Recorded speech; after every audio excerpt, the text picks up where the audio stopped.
Greetings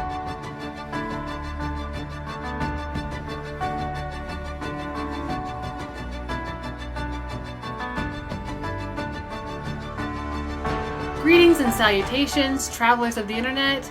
Welcome to the Lit Round Table. I'm Anna. And I'm Joseph. We'll be your wise or not so wise mentors for today's audio adventure into all things storytelling. That's maybe take 20. Today was rough. I don't know why my brain just... So we have like...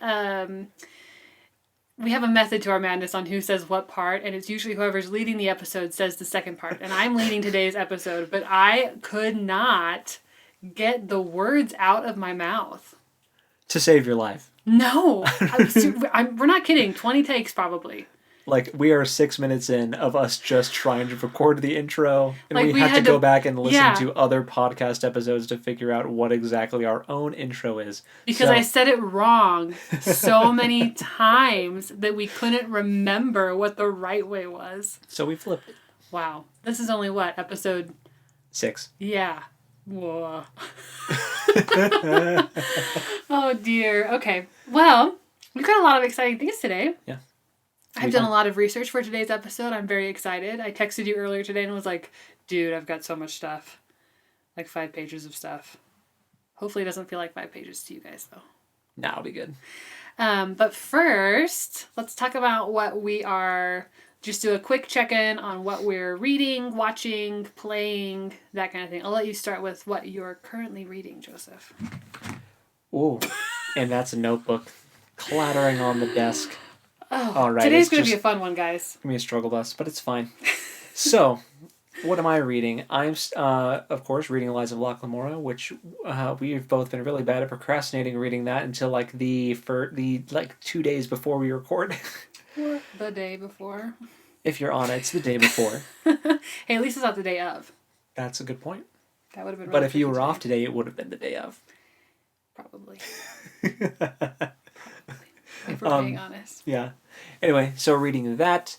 Let's see. Of course, still doing Wheel of Time, The Great Hunt. I need to get back into that.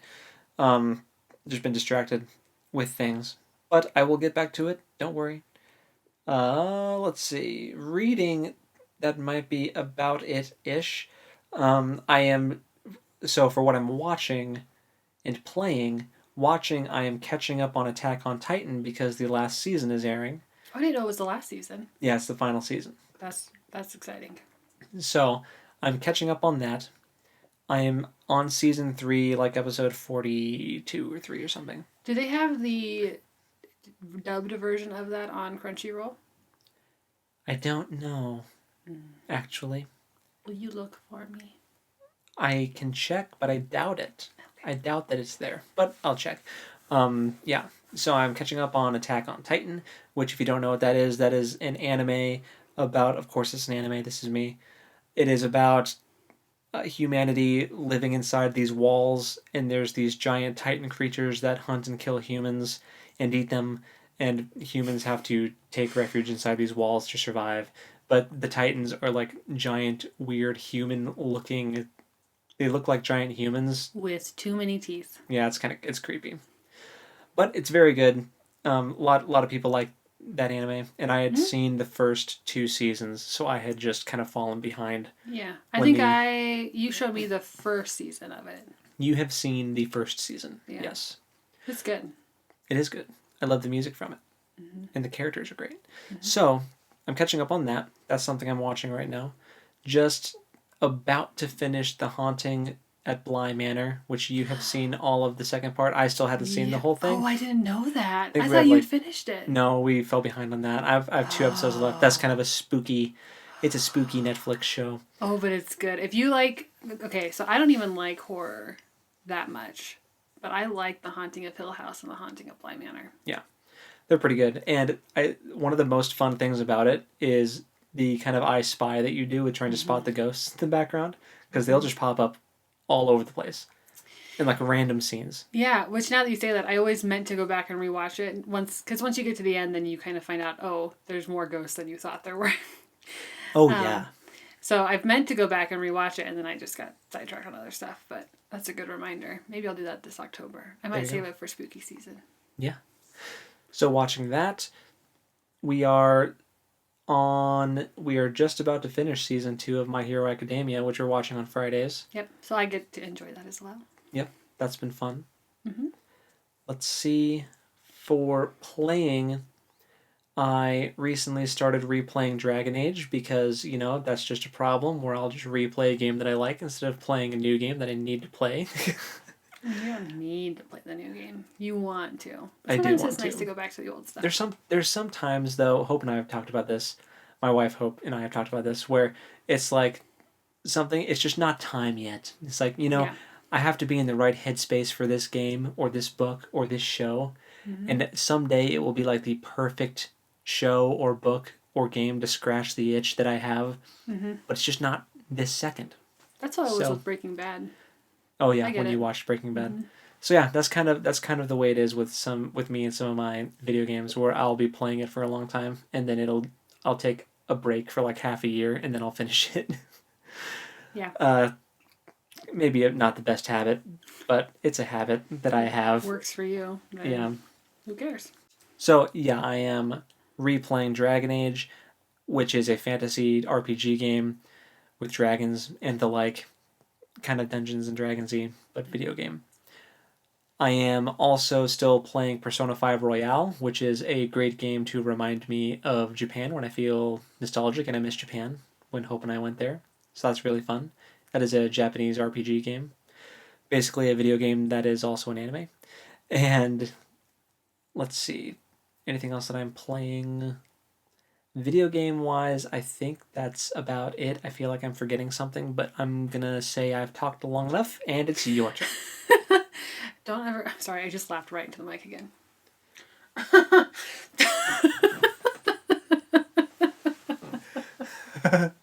We had a conversation before about how we shouldn't laugh directly into the mics because it peaks the audio really bad. And when she just went up, I'm totally leaving this in. When she just went up no. and did another laugh, she like covered her mouth and like lifted her head up to the ceiling and went. Oh, that was funny to see. Oh my gosh. Anyway, continue. What are you watching, reading, playing? What you got? I'm not playing anything. Lame. Except Continue. for our RPG on Mondays. Oh, that's right. I really should Monday. include that because I'm DMing it. Yeah. I should include that. But I usually forget the Friday night thing, and you usually cover that, so Perfect. We balance each other out. So right now, what I'm reading, obviously, I'm reading Lies of Locke, which we're going to talk about here in a few minutes. Mm-hmm. But I'm also listening through the Harry Potter books, which I have never read. We've talked about that already. I've read the first one, which I did listen to again. And Jim Dale does the audiobook for these, which is funny because that was not like a household name for me until I started listening to the Harry Potter books, and all of the Harry Potter fans are like, "Oh my gosh, are you listening to the Jim Dale version?" It's apparently, I don't think there are any other versions of them out there, but it's so good. It's like listening to radio theater. Oh, cool. Because he does all the different voices for all the different characters. Oh, that's fun. Yeah, it's very well done. And so I am on The Goblet of Fire, which I believe is the 4th book. I have no idea. That sounds right, though. So it's the Sorcerer's Stone, Chamber of Secrets, Prisoner of Azkaban. Yep. Goblet of Fire. So that sounds right. Yep. So and then after that is Order of the Phoenix. Yes. So I'm almost done with the Goblet of Fire. I think I have like an hour left. Cool. Goblet of Fire, not Goblet of the Fire. Goblet of the Fire. No. And that's been really interesting to go through and read the books. And because I saw the movies in college, so I haven't seen them recently. I think Hope, your wife, and I are going to go through and rewatch the movies as I finish the books. We've talked about it. I don't know if I don't think we'll be able to keep up with how quickly I'm listening to the books because I can listen to the books and do other things. But it'll be fun to rewatch the movies after reading the books, and then I'll get to lament with her on some of the things that are cut out and yeah, whatever. So, but that's been really fun. What else am I reading? You did tell me that on my birthday, you read some of the Silmarillion in my honor. I did. I read a chapter for you. Thank you. Yes. Appreciate it. And then I read half a chapter the next day. I didn't know that. Good Yeah. for you. I'm even more proud. And then I haven't picked it up since then. That's fair. But yeah, so I am slowly making progress with the Silmarillion. Mm-hmm. It'll be a really exciting podcast when I can say, guys, I finally finished it. And then we It's can finally spend done. the whole podcast talking about the Silmarillion. Oh, okay. We'll talk about that. We'll see. Yeah. Because Maybe it's not. so much. Yeah, there's a lot. We could probably do a whole podcast just on what I've already read. And I am Probably. not that far into the book yet. But let's see. I'm also reading The Horse and His Boy now because I'm on the third Narnia book with my book club. And that has been super fun. I think I don't know. I think it's a toss-up between The Magician's Nephew and The Horse and His Boy on which one is my favorite Narnia book. That doesn't include the Pevensies because I feel like they get honorary mention. Sure. Because they're everybody's favorites. Sure. But as far as like the non-traditional ones, I do really enjoy The Horse and His Boy. Mm-hmm. It's been a long time since I listened to it. I never read it, but I remember really enjoying that one. Yeah, it's really fun. It also covers some like very challenging topics of like slavery and Sure. a bunch of stuff, which we'll kind of get into later. So I'm also listening to A Conjuring of Light by V.E. Schwab, which I don't think I've mentioned that particular title before. It's the third book in a series, but I don't know what the name of that series is off the top of my head. But it's my kitchen book, so I have specific audiobooks that I listen to in the kitchen only. So it's kind of a way of motivating myself to do my dishes. It's not a bad strategy. No, because then I get to listen to something and not hate washing my dishes. Yeah. So You're tricking yourself into doing chores. absolutely. Like a child. I mean, why not? Yeah. It works. Yeah. So, but otherwise, I'm not really watching anything right now of note. So, I don't know that there's anything there that I need to talk about. So, we can get right into The Lies of Locke Lamora, which I know we're both super excited to talk about today. Super pumped. And we are going to set a time limit for ourselves. We're going to limit ourselves to how long we talk about this, since not everyone might be reading along with us. Should I start a timer? We could just look at the time code. We're 20 minutes in right now. I'm going to start a timer. Okay, that's fair. 10 minutes. Okay. Okay, timer is set. So, chapters 4 and chapter 5 of The Lies of Locke Lamora. The first chapter, or chapter 4, I should say, is meeting Kappa Barsavi. Kappa I'm having a Barsavi. heck of a time with names today. Okay, so, first thing. I'm grinning. The great debate of last week's podcast was whether or not the Duke and the Kappa were the same person. And they are not. They are not. So that was just my poor reading comprehension skills, which I don't have poor reading comprehension skills. I was just confused. So they're not the same person. That's cleared up. I know you all were stressed out about it. You don't need to be. Yeah. All 4. No, I'm just kidding. No, we have more than 4 listeners. I know, I'm just kidding. We've got a good little team of listeners. Yeah. They're wonderful. I kid. Love you, Leanne. And Jordan. And Mom and Dad. It's too bad I only listed 4 people. There's more than 4. Anyhow, so the chapter 4 was all about meeting the Kappa. Yes. What a ride for a chapter. That was a roller coaster. Oh my goodness. Things that I liked were I liked how we got kind of a glimpse into Bugs and his backstory as they were on their way to go meet the Kappa when they went through the Cauldron area. Yeah. The area of the city that's called the Cauldron, which is like super, I pictured as like the super rundown, dilapidated sort of just area where all of the sort of thugs and undesirable people live, for lack of a better word. Mm-hmm. It's like the shady part of town, and Bugs doesn't talk about it a lot apparently, and I'm really hoping that we get some kind of blurb where he gets to talk about his upbringing and like what made him join the Gentleman Bastards. Right. I'm really curious about that. But then when they went in to actually meet with Kappa Barsavi, that was a very intense exchange. Yes. So the interesting thing with this chapter is that we learn kind of out of the blue for us, is that there have been these other killings of the Guristas, which are the gang leaders. Yeah. Just like randomly being killed by someone called the Grey King, who is kind of a mysterious, in the shadows figure who is causing all kinds of problems for the Kappa. So, and that has made the Kappa very agitated and paranoid. Mm-hmm. Rightfully so, I think. Yeah. But we also got to meet the Kappa's daughter, Nazca, which we had kind of seen previously. We met her as a small child. Yes, but now she's an adult and still very wearing the capable. metal spiky boots. Yes. Which I think is great. Yeah. But she's got a real head for numbers, and she's a pretty cool character. I'm excited to see more of her. Mm-hmm. And we find out that the Kappa is trying to create an alliance between Locke and his daughter, which... I'll give you 3 guesses as to how this alliance would happen. Yeah. Yep. And the first 2 don't count, so... Yeah. So he wants him to court his daughter. Yes. And eventually get married, so that he can take on an advisory role someday when he dies or retires. Because his sons are... Dolts. Yeah. They're good at what they do, but they don't use a lot of caution. Yeah, they're not as smart as Nazca.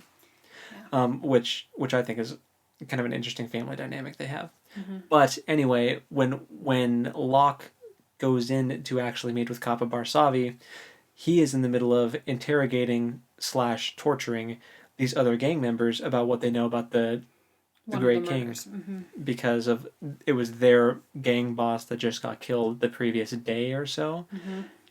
And he's questioning them and torturing them, and then we meet another character who is Kappa Barsavi's basically torturer. His name is Sage Kindness. Isn't that just the creepiest name for someone who is a torture expert? Mm-hmm. Sage Kindness. And he is nasty. He is disgusting, and part of the reason he's so disgusting is because of how gentle and kind he speaks as he's torturing the people. He's very disturbing. Yeah. And I won't say it was fun to read because it was not, but I am curious to see what interactions he has with some of our main characters later on too, if any of the main characters end up on the other end of Sage Kindness's knives or whatever disgusting, horrible torture devices they have. That was a rough scene. I'm not going to lie. That was a rough scene to read. It was pretty gross. I did skim a fair amount of it because I was like, oh gosh, okay.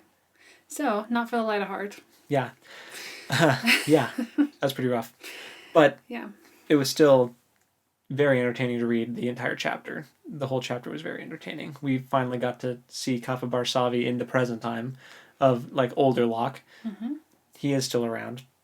And yeah, we both had the same speculation about the Grey King after this chapter. Mm-hmm. We both thought that the Grey King was Locke's former love interest. That maybe she was current love interest. We're not really sure. She hasn't shown up right in person yet. She's just mentioned a couple times. And we thought that maybe that was her, and that she's back in town stirring up the pot and trying to get back at Barsavi for some unknown reason. But the next chapter, which is the Grey King, we meet him. We do. And it's a him. Yeah, we meet the Grey King. It's not her, unfortunately. No. He is a formidable character. Yeah, because he has in his, I don't want to say possession, because he does not own the Bonds Mage. In his employ. In his employ, he has a Bonds Mage, which is the only kind of magic user in this world, apparently. As far as we know. As far as we know. I said apparently. Oh, okay. Was that your turn or my turn? Fine. We both shifted at the same time. And he is terrifying. His name is Falconer, right? Yeah, I don't know if that's his It's actual not his name. actual name, but that's what he. But just like I don't think Sage Kindness, his born name is Sage Kindness, but that is what he is going by. Yeah, that's the name that the Grey King refers to him as. He's the Falconer. He has what he calls a familiar, which is it's a scorpion hawk, which is a hawk with scorpion stingers on both of his feet, kind of as the rear talons. They're just these giant scorpion stingers, And which you can is see the gray or the green venom like the venom sacs. It's gross. It Yeah, gross me out. I don't like pretty scorpions. freaky. One of my favorite moments of the entire book so far, though, was the flashback scene where Locke is talking to Chains about bonds mages, and Chains says, "Mind your P's and Q's when you're around a bonds mage. They're very powerful. If you kill a bonds mage, every other bonds mage will come after you and kill you." Mm-hmm. So they'll drop whatever they're doing. Doesn't matter what they're doing. all of them will drop what they're doing and kill you. That's basically the way it works, because they have superiority complexes and they're entitled. And they're an elitist cult. Yeah, because they can use magic, which makes them very powerful. All powerful. So, but immediately after that, it cuts back to present time, and Locke just insults the bonds mage right away and his bird. Like, it was, I laughed out loud when there was very, very skillful storytelling and writing on Scott Lynch's part. I enjoyed that a lot. So thank you for that. Yeah. Yeah. One of my notes for this chapter was that this book reads like a slice of life, like because we learn new revelations as the characters do, and the flashbacks work like memories do, right? So it's like something happens in the present, and then suddenly you're reading a flashback of a memory that is pertinent to what's currently happening. Sure. So it's kind of like you're reading your own diary almost, but you're not. It's obviously not you. You know what I mean? Does that make sense? Yeah, it's interesting the way. Yeah. Yeah, because I mean something is revealed to you, and then you get to go back and learn about when the character learned about it. His use of flashbacks in this is unique to any story I ever read, and like we've said before, it's very skillfully done so far. Yeah. Yeah, because I mean I've read lots of books that include flashbacks, obviously, but they're usually embedded in just like internal dialogue. You don't actually flash back in time and get to like, oh, there's the timer. Oh.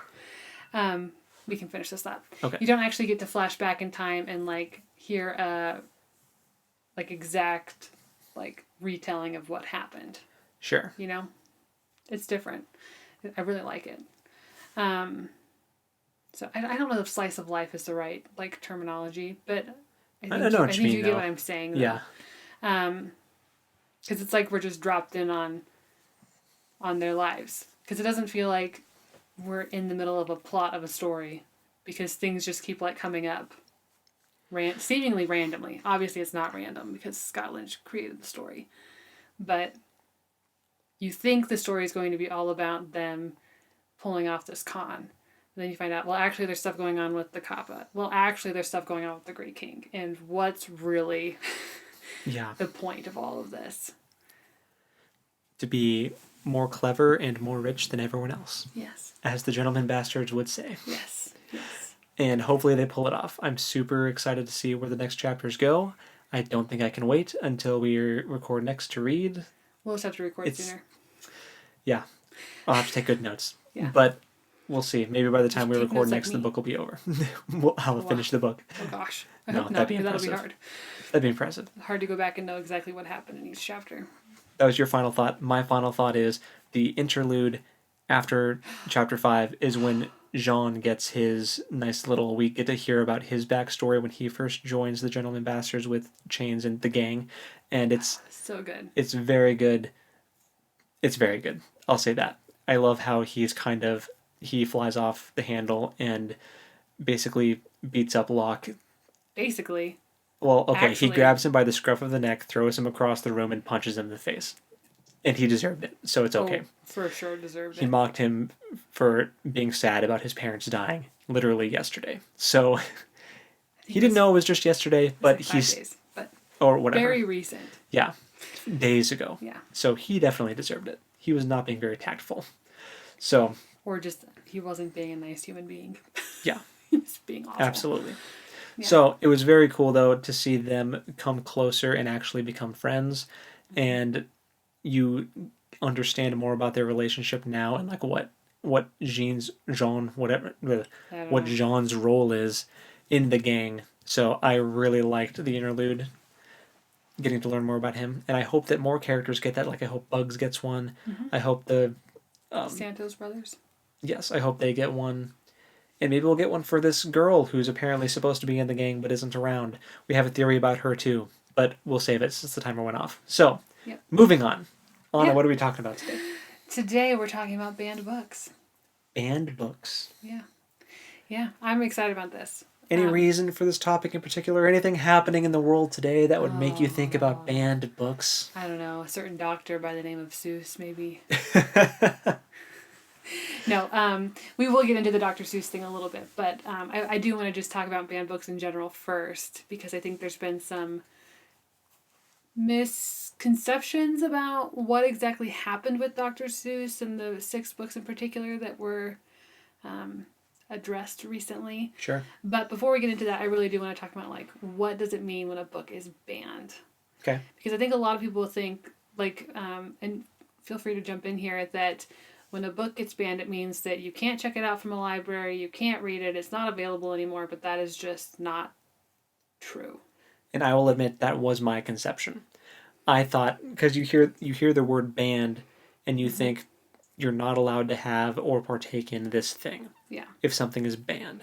So when you hear the term banned book, you think that book can no longer be published, printed, purchased, sold. Like it's off the grid.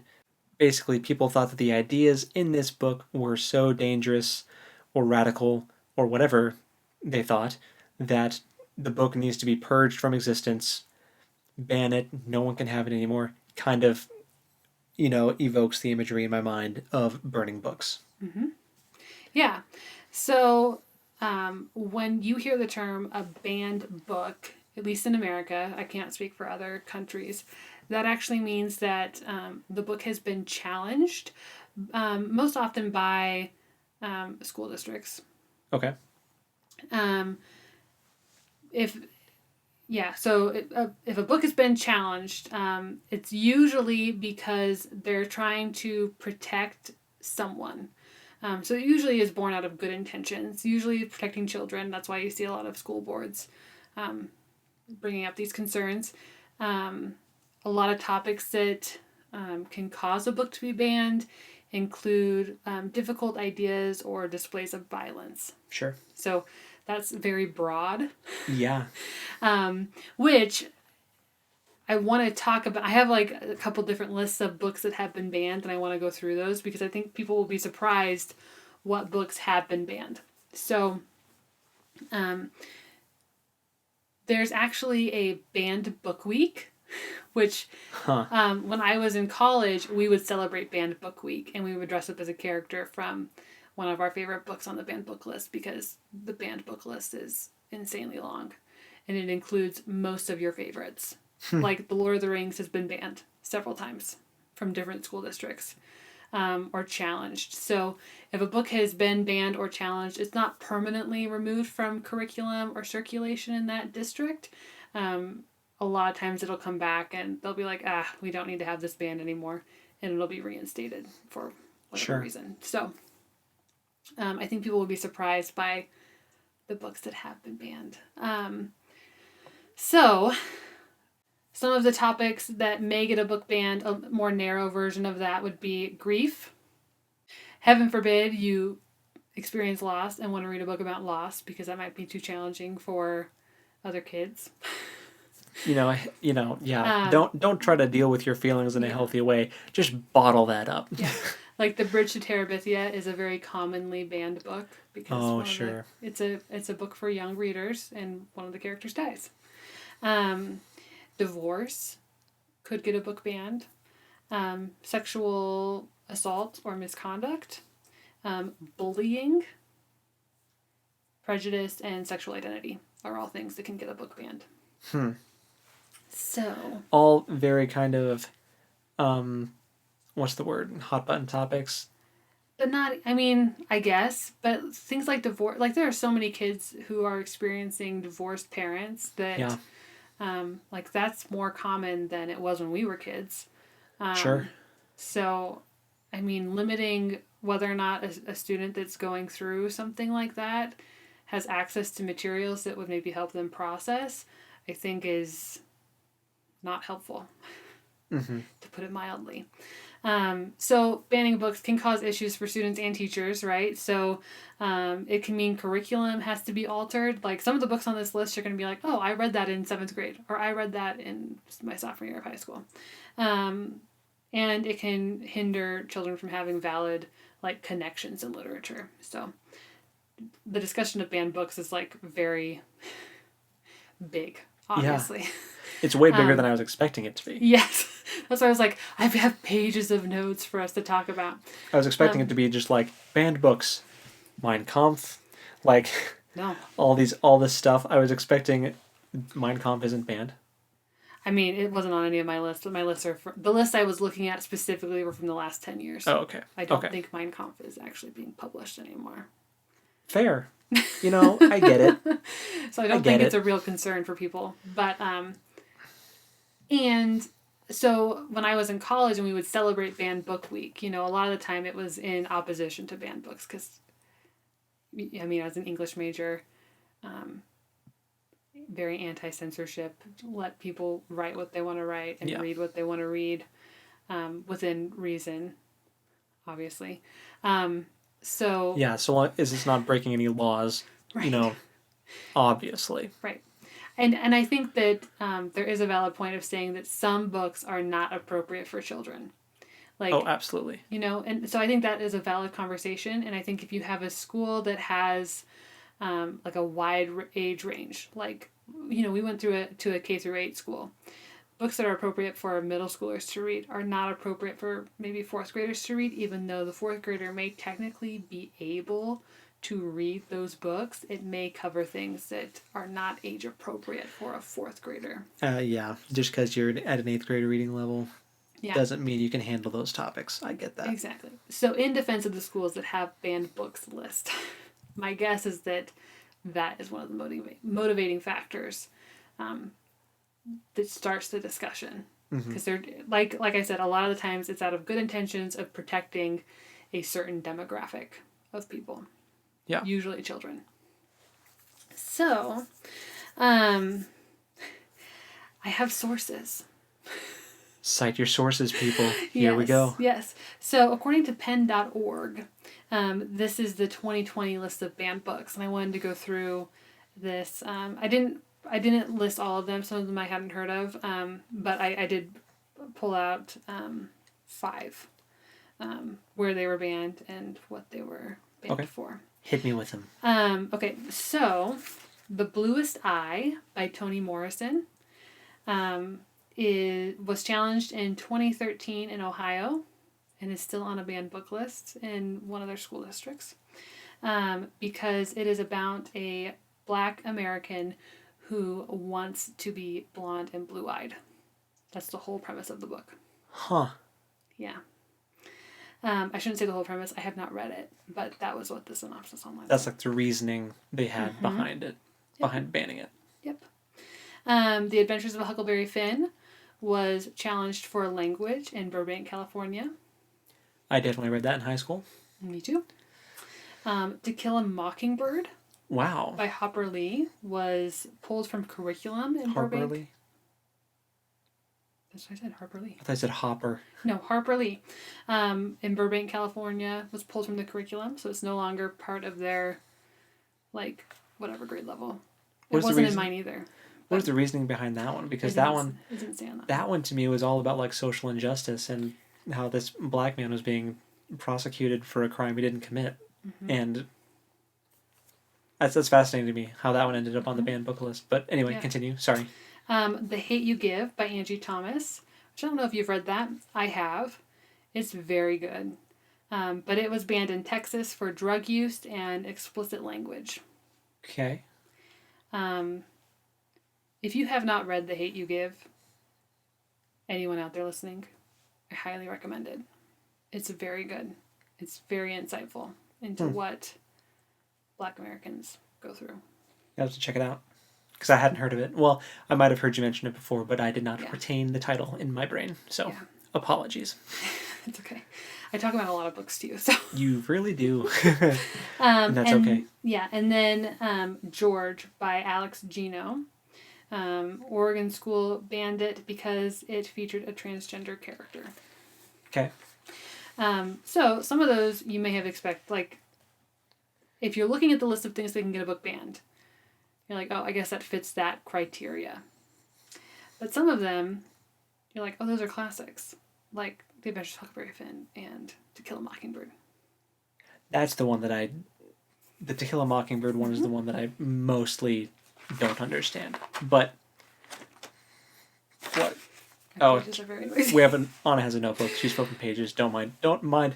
Don't pay attention to the person behind the curtain. Yeah. No, the To Kill a Mockingbird one surprises me the most. Just because of, it seems like it's just trying to raise awareness of things that still happen today. Right. You know, with social injustice, people getting locked up for crimes they didn't commit, and it's based solely on racial stereotypes and perceived notions we have about certain entire groups of people. But racial stereotypes is one of the things that can get a book banned. I guess, yeah. But, I mean, even if it's trying to, like, fight against them and, like, fix the problem. Oh, just wait, dude. Oh. This next list is even better. So that was just the 2020 list. Okay. Which, if you want more information or want to see more titles on that, pen.org. PEN.org. They have a lot of other articles, but you can search for it on there. The other site that I used today was American Library Association's website. So that's ALA.org. So they break out banned books from, like, they started recording back in 1990, I think is what it said. And so they look at it by decades. They have some, they have some interesting information about, like, the number of books that were banned for X reason in this decade. So some, like, really interesting statistics, if that's something that you're interested in, I would recommend. I could have gotten lost looking at that website, like, in a good way, in a, wow, so much information. So they have the most banned, there is a list of 100. I did not bring the whole list of the most banned and challenged books from 2010 to 2019. Okay, so I'm curious if you've heard of some of these. So, are you ready? I'm bracing myself, yes. Okay. You've been quiet, so I'm like, I feel like I'm doing a lot of talking. No, I'm just lost in thought now. No, it's a very thought-provoking topic, so no. Yeah. Continue. So, The Absolutely True Diary of a Part-Time Indian by Sherman Alexie. Have you ever heard of that? I've not heard of that one, but judging by the title, I guess I can understand how it ended up on this list. So I have read that book. I read it in college for our young adult class that I took, and it does cover what living on a reservation is like. Okay. I know that recently Sherman Alexie has come under fire for some allegations. I don't have a lot of details on that, but I know that there are some issues with him. Okay. So, well, we won't. We're aware. Without the information at hand, we won't dive into that. Right. But it's an interesting read. Sure. And I think it would be valuable for people that don't know anything about what it would be like to live on an Indian reservation. So. Which is most of us. Yes. Yes. Number 2 on my list. So I skipped some. Okay. Captain Underpants series. Oh my gosh, are you kidding me? No, not kidding you at all. I read Captain Underpants. Yeah. So much. Me too. Man. Mostly because of you. I used to love those. I probably wouldn't have read them if you didn't like them, but yeah. I mean, I can only imagine why those are on the list. It's a grown man running around in his underwear. Is he a grown man? Yeah, he's the principal of the school. Okay. I forgot about that. They like zap him with something that makes him turn into Captain Underpants, the superhero, whenever they need him to. And he like normally has a toupee, but when he's Captain Underpants, he loses the toupee and he just has a cape and he's in his whitey tighties, and he just runs around beating up. I mean, the entire series is just potty humor. It's just like beating up toilet monsters and like Right. lunchroom barf monsters, and like all this stuff. But Yeah. that's too funny. That's funny. Um, Looking for Alaska by John Green. I don't know the title, but I know the author. A very popular YA writer. Wasn't the Fault in Our Stars? Yeah. Yep. 50 Shades of Grey. Shocker. Neil James. They won't let you check that out in high school? I guess not. Bummer. I don't know why that would even be in high school. Yeah. I guess these can be banned from just libraries in general too. Oh, okay. I see. The Hunger Games by Suzanne Collins. It's violent. Weird. Kid-on-kid violence. I suppose, yeah. The Perks of Being a Wallflower by Stephen Chbosky. I know the title. I have not read, or it's also a movie, isn't it? Yep. I don't think I've seen the movie. I believe it deals with coming out. But I also have not read it or seen it. I remember people talking about it. Yeah. I've heard the title several times. To Kill a Mockingbird. Speak by Laurie Halse Anderson. Not ringing a bell. Okay. It deals with sexual assault, I believe. Okay. Should put a disclaimer on this and say, I have not read a lot of these, but I am familiar-ish with a lot of them. Sure. Of Mice and Men by John Steinbeck. The Handmaid's Tale by Margaret Atwood. Which... Is that also a show? Yes. Yes. Okay. Have you seen any of it? I want to. It's on Hulu. Oh, okay. I've heard it talked about. I don't even know what it's really about, other than a tale about handmaids. I believe it talks a lot about sterilization. Ooh, okay. But, yeah. Again... See why it's on the banned book list. Yes. I could be wrong, though. So if I'm wrong, correct me in the comments or wherever you're listening. Yep. Huckleberry Finn. The Things They Carry by Tim O'Brien. Are you familiar with that one? I feel like I've heard it before. I think a lot of us have read at least a part of it in an English class at some point. Okay. It's about soldiers. A Child Called It by Dave Pelzer. Oh man, I remember someone else. This is middle school when this book first kind of hit the shelves, and I remember a friend of mine reading it, and he told me to read a paragraph, and I was definitely traumatized from just the paragraph that I read. I can see where that's on the banned book list, especially if you are a kid who has suffered from any kind of abuse at home. Anything similar to what this kid went through. I mean, we did not suffer any kind of abuse at home, and it was challenging for you. Yeah, exactly. But I don't remember if the story was based on it, if it was based on a true story or not. It might have been. But I don't know. Which makes it even more heartbreaking. But yeah, I can see that story is all about child abuse and terrible parent figures dehumanizing their children and making them do awful things. So I can see why that's on the banned book list. That's the first one where I'm like, yes, that one deserves to be there. Maybe, I don't know, but yeah. The next one, much lighter, Bad Kitty series by Nick Bruhl, which is a super funny children's book series. I've actually seen this author in person at the Plum Creek Literacy Festival in Seward, Nebraska. Huh. He does a lot of like word play with like the alphabet. Interesting. If you have a young reader, I would be willing to put money on the fact that you know what a Bad Kitty book is. They're harmless. Okay. Except that the kitty gets into trouble. Is that what got it on the list? I don't know. This list did not tell me why they were on the naughty. list. It was just the list of most banned books. Okay. 10 years. Goosebumps by R.L. Stine. Okay. Spooky stories. The Catcher in the Rye by J.D. Salinger. Heard of it, never read. Same. It's a very common piece of curriculum for high school English classes, or at least it used to be. The Holy Bible. Okay. Extremely Loud and Incredibly Close by Jonathan Safran I'm not saying your last name right. I'm sorry, Jonathan. But that's a story about 9/11. Okay. The Giver by Lois Lowry. Huh. Mm-hmm. That one's interesting to me. Mm-hmm. I mean, they kill babies.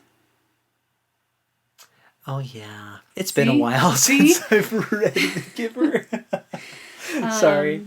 Anne Frank, A Diary of a Young Girl. Makes sense.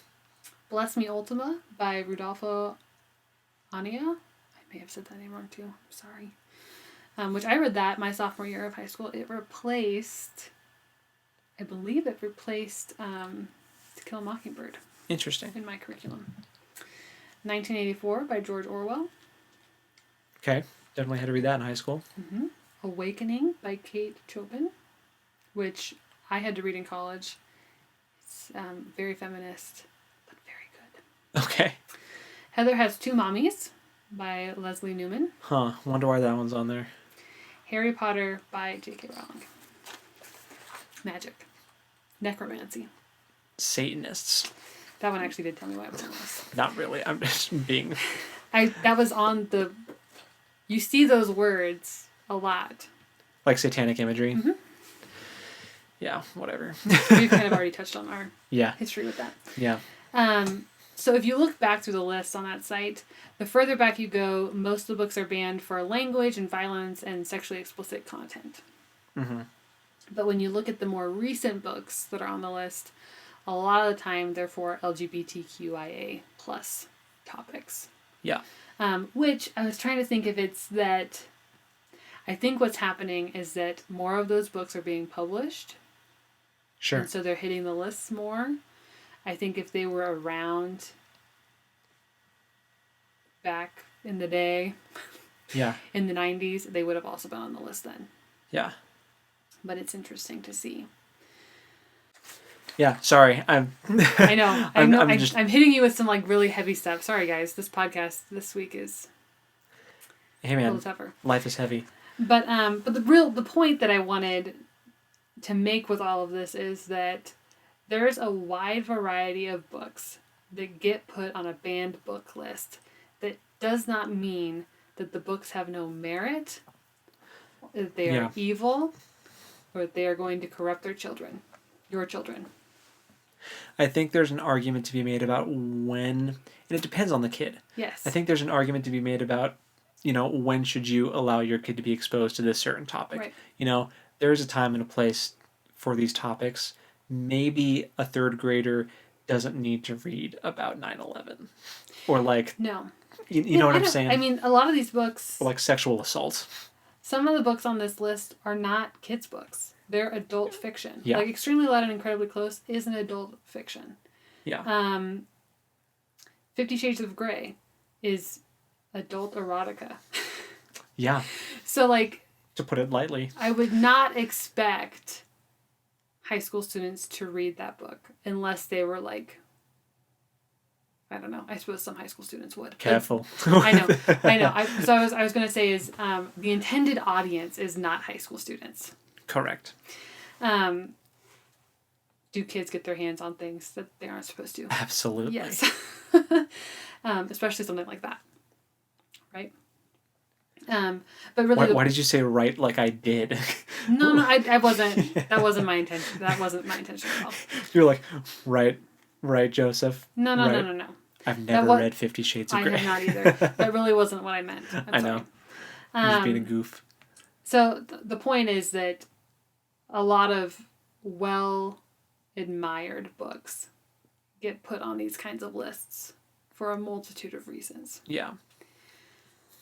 That being said, I think, let me chime in too. Sorry, you talked a lot, and I've just been kind of sitting over here in the corner like... I know. I threw literally a list of 25 books at you. And I've just been like rethinking life. So... and this is something that I've spent a lot of time with, thinking about because of my education background. Right. I have not spent a ton of time thinking about this, so a lot of this is kind of my raw reaction to it, which I guess is a good content. But my gut reaction to a lot of these is like, why is this banned when the message that it's sending is clearly like for the betterment of humanity. Like just humans trying to be better people or telling stories to try to get other humans to be better people. Like, I can't even think of. I'm just flustered because I'm just trying to think of one of the books on the list that would be a good example of that. 1984. Sure, yeah, let's go with that. That's Or easy. like A lot of people are familiar with 1984. 1984. I would even say things like The Giver, Hunger Games. These are all books that are all You've very just picked the 3 dystopian novels that were on the list. exactly. Yeah. And I picked those because they're all like anti-establishment, anti-big government. Mm-hmm. You know, they're all about overthrowing the system which is corrupt Mm-hmm. and trying to move on with life outside of this corrupt system of government that exists that's oppressing people. And we think that since we live in the modern age, that would never happen to us. But I mean, I'm not trying to like be a doomsday person right now or anything, but look at other world governments that are super corrupt and oppressing people and committing genocide on the daily. Like, Mm-hmm. I mean, it happens today. So I think these books are good for people to read. And I think it's a shame that people might be scared out of reading them because they're on some list that says they're banned, you know? And also you look at the books that are about other topics relating to LGBTQ plus people, books about sexual preference, all that stuff. I'm not shocked at all that they're on the list, and I'm not shocked at all of what you said about those being more of those being on the list because of how much more prominent they are now. Because I'm sure more of those are getting published because people are getting more confident in themselves. They're getting more, you know, there have been a lot more gay people or queer people in history that than we realize, and they just never really felt comfortable having representation until Right. very recently. Right. I mean, I think that's a case of which came first, the chicken or the egg. Yeah. Were they Yeah. not comfortable because they didn't have representation, or did they not create representation for themselves because they weren't comfortable? Probably a healthy mix of both. Yes. So, but I'm also not shocked why they're on the banned book list because, you know, there are some people who would probably seek to. Well, I'm sure there are a ton of people that would be like, I don't want my kid reading a book like that. Mm-hmm. You know, I don't want to expose my kid to that stuff. Mm-hmm. You know, but what if your kid is struggling with that issue Mm-hmm. and really just needs to talk to someone or read about someone who may have been going through similar feelings and they're just bottling up all that stuff, you know, and it's just not healthy. So, I don't know, my gut reaction is banned books shouldn't be a thing. But I get why some people choose to not read things or have their kids read things until a certain age. I disagree with the notion entirely, though, that there are any ideas that are so destructive or evil that we just shouldn't even expose ourselves to them. I think we need to be able to read things and determine that they are wrong and not just lock ourselves in echo chambers. You need to burst your bubble, you need to read other people's opinions, Mm-hmm. and I'm lost on my train of thought now. It's No, derailed. you're saying good But stuff. but we just need to not get locked in echo chambers and actually hear what other people have to say with differing opinions and not act like the sky is falling when they're not the same as ours. Right. And I think Because that this isn't the first time in history that someone's had a different opinion than you had, or a different idea. yeah, absolutely. So I guess my main point is I don't think we should be burning books, banning books, doing anything like that. I think that people just need to be better at, you know, gauging their own worldview and figuring out what they agree with, what they don't agree with, why it is they agree and don't agree with these things. Make sure that you have like good logic and reasoning for these things. And people need to basically just have better lie detectors. It feels like we live in a day and age when people read tabloid headlines and just instantly believe them. Sure. With like all this misinformation that spreads on social media, it's like people have lost the ability to recognize when something is just absolutely not true, and that is just a shocker headline or something Yeah. like that. And the same thing can be with books. Mm-hmm. People need to be able to tell when something's true or not, and I don't know. It's a difficult topic. No, I think everything you're saying is true. You mentioned Echo chamber. no. Um, People need to expose themselves to different ideas. oh, okay, I remembered. Okay. Sorry, you're gonna have to work your magic. It's fine. So if you're so here's my big takeaway with banned books. A lot of times this is with the intention of protecting children. If you're concerned about your kid reading something and it being a topic that they are not equipped with processing, like if your kid brings home A Child Called It, Ooh, yikes. you need to read it. Yes. So I think that a lot of the time these kinds of conversations happen because educators, people in leadership positions assume that kids are reading books without any kind of guidance or like check-ins from parents. Which, if I'm being totally honest, our parents rarely read the books that I was reading. Like if they hadn't already read it, they didn't read it too, most of the time. Mm-hmm. And that's fine. But I think that if you are super concerned about your kid coming up against something that is going to be hard for them, you should be checking in on what they're reading. If not reading what they're reading, asking them about it. If they're weird about talking about it, maybe look it up and see what the summary is. There are a lot of resources online just to see like what a book is about, what are some of the hot topic issues in the book, things that are covered.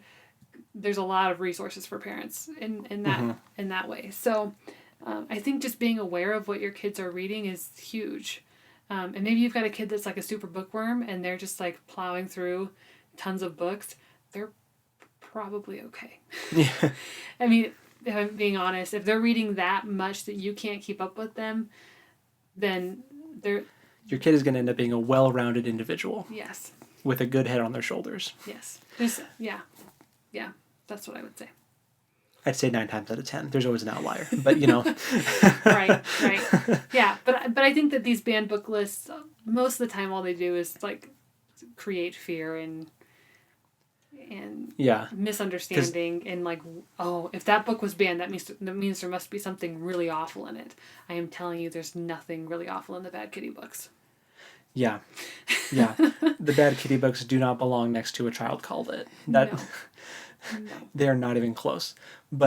And I would say that's an interesting thing to say because I think there's like we touched on this, there's kind of a misinterpretation of what a banned book actually is. And right. I think this has been helpful for me because I thought that it was way more dastardly or a way bigger deal than it actually is. Yep. Like these books are still books that you can find. They haven't been like scrubbed from existence. It's not like censorship. No, you're not going to be put in jail if you own a copy of Huckleberry Finn. Yeah. That's not what's happening here. No. But so with that being said, let's transition into the whole Dr. Seuss debacle and what all of this means in the context of that story. Yeah. So, the Dr. Seuss books, the 6 in question, were not banned. Say it again for the people in the back. They were not banned. Thank you. The Dr. Seuss Enterprise, this is from popculture.com, is where I got this quote from, but it's all over the place. It was put out by the AP Press. So this is research that can be easily acquired if you Google it. So okay. Dr. Seuss Enterprise has stopped printing 6 of Dr. Seuss's old books due to racist imagery, feeling that the insensitive pictures could damage the author's legacy. So this is Dr. Seuss's Enterprise deciding that these 6 particular books are not worth damaging his legacy to keep printing them. It does not mean that they are going to be purged from existence if they're already out in circulation. It just means that they're no longer going to be running the presses on them. It's very unusual for a book to be printed for more than 80 years. Yeah. And one of the books on this list, and to think I saw it on Mulberry Street, was the first book that Dr. Seuss published, and it was 80 years ago. So it was time for that one to retire anyway. So the 6 books in question are that one, If I Ran the Zoo, which I've read, McElligot's Pool, On Beyond Zebra, Scrambled Eggs, Super, and The Cat's Quizzer. I've only read one of those. I'm going to be honest, none of those ring a bell. Yeah. It's not like they it's not like they banned Green Eggs and Ham and Cat in the Hat. No. People. Nope. And from the sounds of it, they worked with, and not from the sounds of it, as reported, they worked with educators and academics to come up with this list. Like, they went out and said, hey, which of these older titles do you think are problematic and need to be retired? And these were the 6 they came up with. 6 out of the number of books that Dr. Seuss published is pretty decent odds. How many? Honestly. Do we know how many there are that he's published? No, I don't know. You can look it up if you want. At least 10. No, it's like over 40 or something, isn't it? It's some. It's a lot. I'll Google it just so we know for sure before I say something that's false. How many Dr. Seuss? While you're looking that up, I'm gonna give another fact about this. So over 60 is what the internet tells me. There's over 60 of them, and there are 6 of them, you said, that are no longer being published. So, you've got over 54 other books that you can buy and read because they're still in circulation. So yep. So according to Embassy News, NBCnews.com, that Mulberry Street book, I'm just going to abbreviate it to Mulberry Street because the title's too long, is included on the list because of its just depiction of an Asian person wearing a conical hat, holding chopsticks and eating from a bowl. The original published version of this had that character, like it was colored in yellow. All the other people on the page were just white. Pretty blatant racial stereotypes. Yes, the coloring was in a later rendition of the book that was eliminated. But and the original version said Chinaman, like as one word. Yikes. And then later it was changed to Chinese man. These were changes that Dr. Seuss made himself. Like, recognized that these were probably not okay, made those alterations. And a lot of what you hear about this one is that it's racial stereotypes that are the reason why it is not being printed anymore, which I think that is a big proponent of it, obviously. Yeah. But I did, this is goofy, but I'm going to reference a TikTok video that I saw. I was going to if you didn't because you sent it to me. Yep, so this was by Hongming Lu 11. I went back and watched it today because I wanted to get what he said right. But basically, in this video, he's a, I'm assuming, Chinese American or a Chinese person. Oh, cut that out. I don't know what he is. He's Asian. He is a man of Asian descent. He's clearly a native speaker of an Asian language. I don't know which one. He is from a country in Asia. We don't know which country. We haven't watched any other of his TikTok videos if he has talked about it. But This is what he had to say about this Dr. Seuss stereotype with the Asian person in the book. Yeah. He said the most offensive part is the pigtail, because back when he said 400 years ago when Manchu invaded China and ruled, they mandated that the Chinese people change their hair to have the braid or be beheaded. So it's either you're going to have this pigtail like we have or you're dead. And many people died from that. So the pigtail is like the prison number to Holocaust survivors for Asian people. So the pigtail is like the numbers tattooed on their arms. Yeah. For Asian people or Chinese people. Yeah. So I can see, if you were reading a kid's book and there was a Jewish person that popped up and the Jewish person, had a bag of money and had a huge nose and had numbers tattooed on their arm, I'm pretty sure people would have a problem with that. For being anti-Semitic. Yes. Absolutely. So it definitely makes sense that they chose to retire this one. Yeah. Or at least, bare minimum, if they didn't retire it, change the art. Like, right. Which they have done once. Yeah, with the coloration. And I'm going to guess that Dr. Seuss did not know the history of that particular hairstyle. Oh no. I highly doubt it. That doesn't make it less insensitive. It was probably a mistake made out of just a lack of knowledge. It was probably a mistake made out of ignorance, which, here in America, we're in the West, far West. We don't exactly know all the cultural ins and outs of things that have happened in China or other Asian countries. Right. Now we should try harder. Right. Definitely we should try harder because this is a melting pot and we should do our best to understand each other. Right. But I can see why, or I can see how this would have happened, I guess is what I'm saying. And I will say that in my research, because I was trying to look up more information about this, I did find an article. There is definitely information out there. But most of the stuff I found was pertaining to Asians in America, like during World War II and post, and how they were forced to remove their ponytails to be more Americanized. So, I mean, this is all based on researching this topic. So, again, if you want more information, there are more resources out there. I did want to give that TikToker... this is all based off of an afternoon's worth of research, so there's a lot more resources out there to educate yourself about some of the struggles that Asian Americans have gone through. And I think in light of recent events, it would behoove you to educate yourself and be more considerate and kind towards people that are different from you. Yes. So that's my soapbox for this.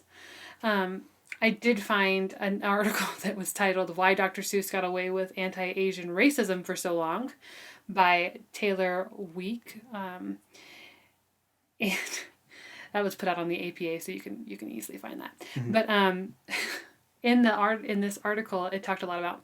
I'm laughing because when I was reading it, I was like, "Oh, geez, you just can't get away from some of that." Yeah. Like, you just can't explain that any other way than saying, "Wow, that's anti-Asian racism right there."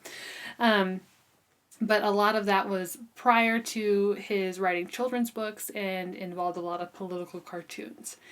And during, like, the World War II era. Which I'm not saying is an excuse, but... it's a reason and an observation, not an excuse. Yes.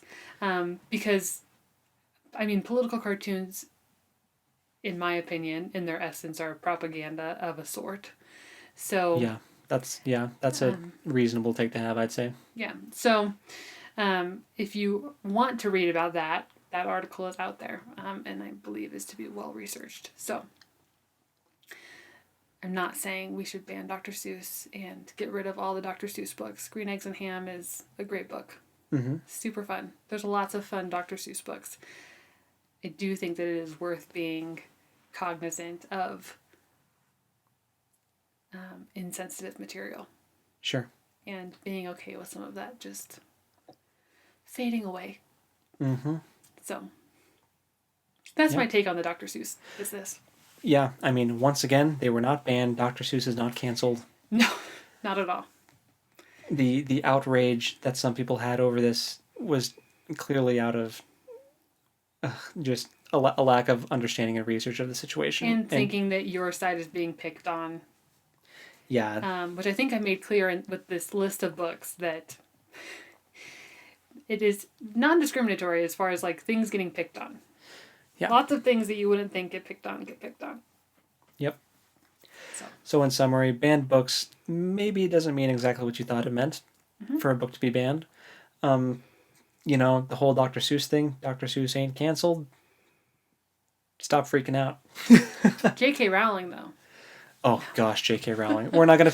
That's a whole. Why did you do that? Why did you open that can of worms? Future podcast Oh topics. shoot. Okay. All right. That'll be a fun one.